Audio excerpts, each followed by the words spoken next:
ایک اور کبیرہ گناہ چوری کرنا. سورہ مائدہ نزول قرآن کا مہینہ ہے. قرآن جو پڑھتے ہیں عبرت بھی تو حاصل کریں نا. اس میں جو ارشاد فرمایا گیا ہے اس کو سیکھیں بھی تو صحیح نا, اس پر عمل بھی تو کریں. سورہ مائدہ کی آیت نمبر 38 میں ارشاد ہوتا ہے والسارق والسارقۃ فاقطعوا ایدیہما جزاء بما کسبا نکالا من اللہ واللہ عزیز حکیم. اور جو مرد یا عورت چور ہو تو اللہ کی طرف سے سزا کے طور پر ان کے عمل کے بدلے میں ان کے ہاتھ کاٹ دو, اور اللہ غالب حکمت والا ہے. یہ چور کی سزا ہے, چور مرد یا عورت ہے.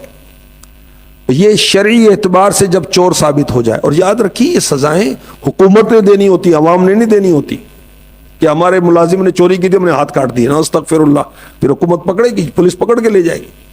ہمارے بیٹے نے چوری کی تھی ہم نے ہاتھ کاٹ دیا, توبہ استغفر اللہ. نہیں بھی, یہ معاملات اور ہیں. چوری کبیرہ گناہ, اور چور کے لیے کیا وعیدیں ہیں. مسلم شریف کی حدیث پاک سرکار دو عالم صلی اللہ علیہ وسلم نے فرمایا چور چوری کرتے وقت مومن نہیں رہتا. حضور اکرم صلی اللہ علیہ وسلم نے فرمایا نسائی شریف کی حدیث پاک اگر اس نے ایسا کیا یعنی چوری کی تو بے شک اس نے اسلام کا پٹا اپنی گردن سے اتار دیا, پھر اگر اس نے توبہ کی تو اللہ اس کی توبہ قبول فرمائے گا. سریقہ یعنی چوری کا لغوی معنی ہے خفیہ طریقے سے کسی اور کی چیز اٹھا لینا, چپکے سے کسی کی چیز نکال لینا, یہ چوری ہے. زبردستی لینا وہ اور معاملہ ہے, قبضہ کر لینا وہ اور معاملہ ہے.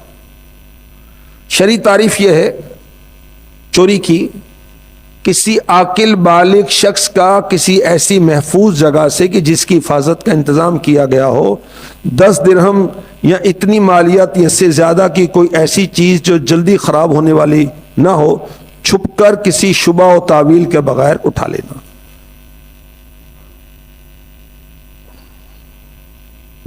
اللہ کریم اس کبیرہ گناہ سے بھی ہمیں بچائے.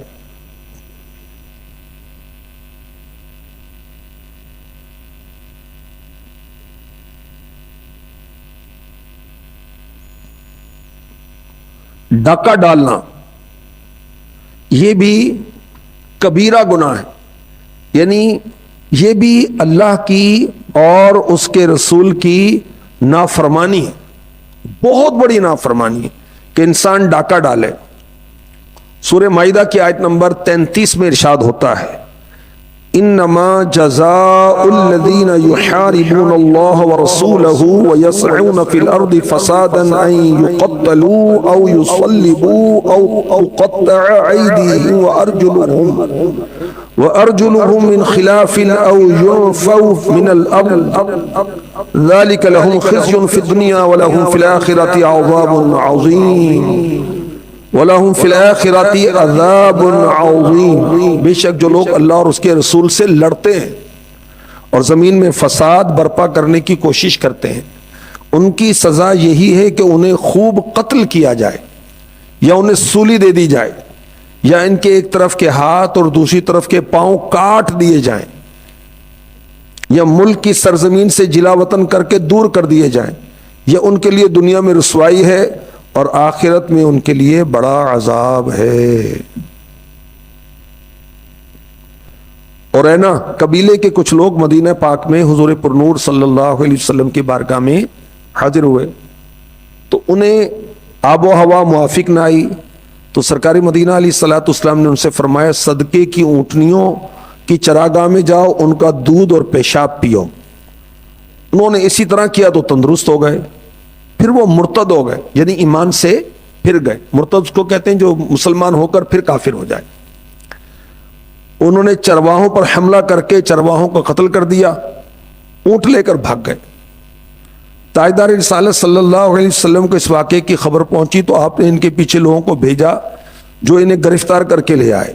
تو پیارے آقا علیہ الصلوۃ والسلام نے ان کے ہاتھ پاؤں کٹوا دیے, ان کی آنکھوں میں گرم سلائیاں پھروائیں, پھر انہیں تپتے ہوئے میدان میں چھوڑ دیا یہاں تک کہ وہ مر گئے.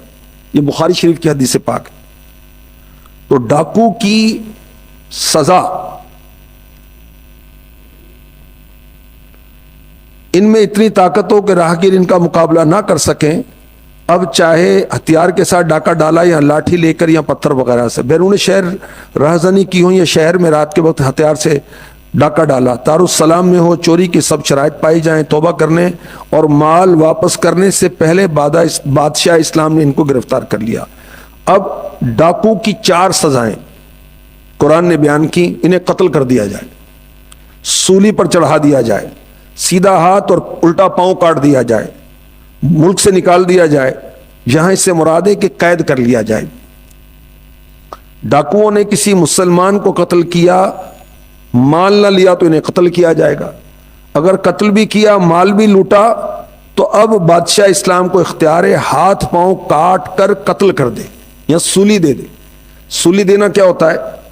ہاتھ اور پاؤں یوں کر کے اس میں کیل ٹھوک دے. توبہ استغفر اللہ، کتنی سخت سزا ہے ڈاکو. یا ہاتھ پاؤں کاٹ کر قتل کرے پھر اس کی لاش کو سولی پر چڑھا دے، یا صرف قتل کرے یا قتل کر کے سولی پر چڑھا دے، یا فقط سولی دے دے. اگر قتل نہیں کیا، صرف مال لوٹا تو اس کا دایاں ہاتھ بایاں پاؤں کاٹ دیا جائے. اگر مال نہ لوٹا نہ قتل کیا، صرف ڈرایا دھمکائے، تو اس صورت میں اس کو قید کر دیا جائے یہاں تک کہ وہ سچی توبہ کر لے. بڑی سخت سزائیں اسلام کی. ہاں کہتے ہیں لوگ، حکمت کیا ہے؟ اسلام نے اتنی سخت سزائیں کیوں رکھی ہیں؟ اسلام نے ہر جرم کی سزا اس کی نوعیت کے اعتبار سے رکھی ہے. چھوٹے جرم کی ہلکی سزا، بڑے کی اس کی حیثیت کے مطابق. اس لیے کہ زمین میں امن قائم ہو، لوگ بے خوف ہو کر سکون و چین کی زندگی بسر کر سکے. اور بھی حکمتیں. اس ڈاکہ زنی کی سزا کو لے لیں، اس پر عمل رہا تو تجارت قافلے قیمتی ساز و سامان کے ساتھ بے خوف و خطر سفر کرتے تھے. تجارت بڑی ترقی کی، لوگ بڑے مضبوط ہو گئے. اس پر عمل نہیں تو اب تجارتی سرگرمیاں ظاہر کم ہوں گی. جس ملک میں تجارتی ساز و سامان کی نقل و حمل کی حفاظت کا خاطر خواہ انظام نہیں ہو سکتا، برآمدات درآمدات انتہائی کم ہیں، جس کی وجہ سے معیشت پر اثر پڑتا ہے. اب تو بینک سے رقم لے کر آتے ہیں، لوٹ لیتے ہیں. پیدل جا رہا ہے، اس سے موبائل چھین لیتے ہیں، پیسے چھین لیتے ہیں. مسافر ہے، اس کو لوٹ لیتے ہیں. سواری محفوظ نہیں ہے. اللہ کی پناہ، اللہ کی پناہ. تو اگر واقعی اسلامی سزاؤں پر حکومت عمل کرے تو یہ جتنے بھی بدماش ہیں، جتنے بھی ڈاکو ہیں، سب ٹھیک ہو جائیں، ان کے دماغ صحیح ہو جائیں سب کے. اللہ کی پناہ. تو چوری کرنا یہ بھی کبیرہ گناہ ہے، ڈاکہ ڈالنا یہ بھی کبیرہ گناہ ہے، جھوٹی قسم کھانا یہ بھی کبیرہ گناہ ہے.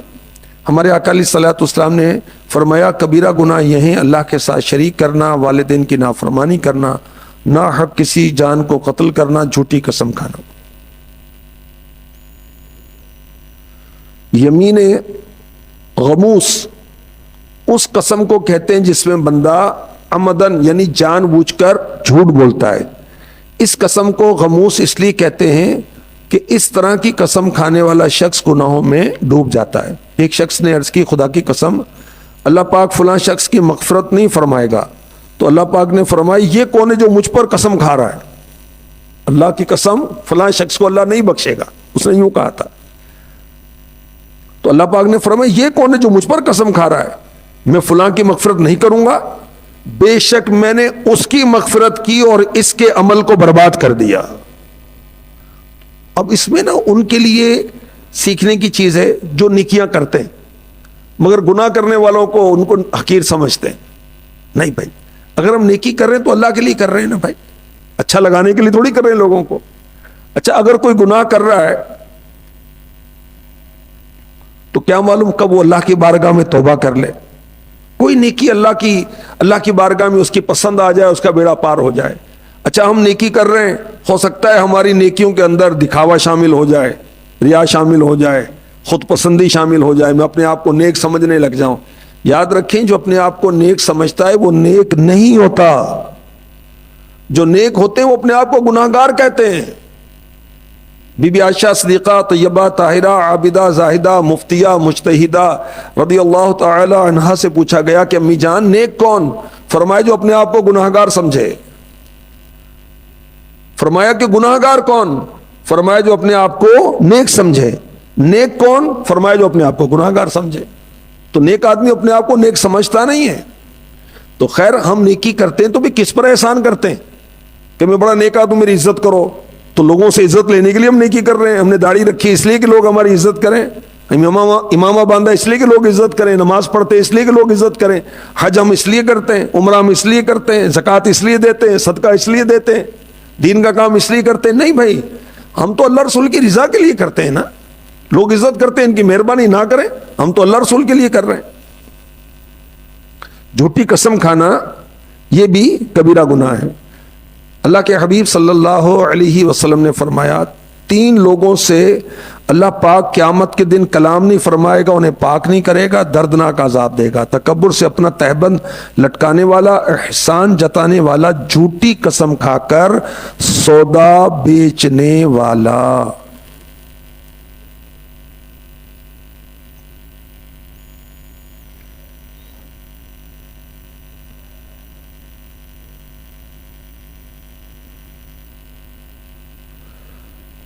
صلو علی الحبیب صلی اللہ تعالی علی محمد، توبو الی اللہ، استغفر اللہ۔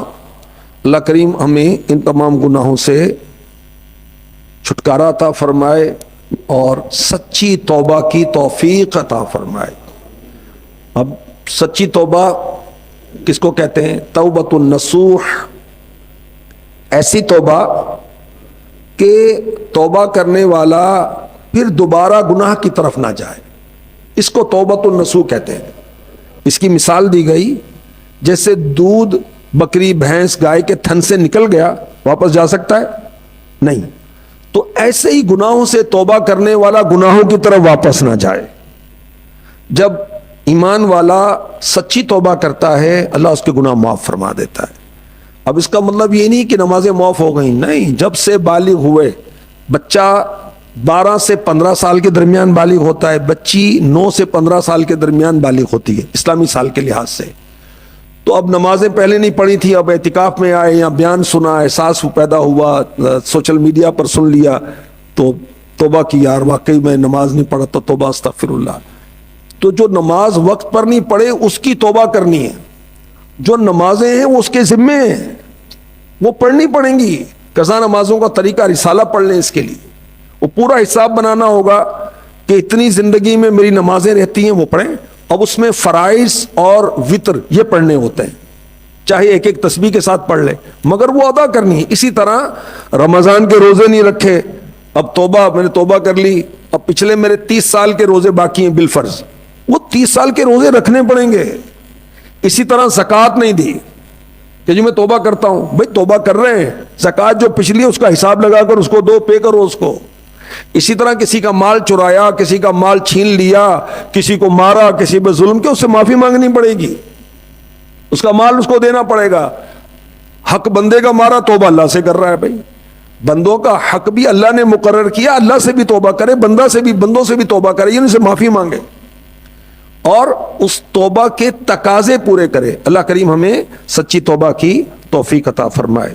الحمدللہ رب العالمین والصلاة والسلام علی خاتم النبیین، اما بعد فاعوذ باللہ من الشیطان الرجیم، بسم اللہ الرحمن الرحیم۔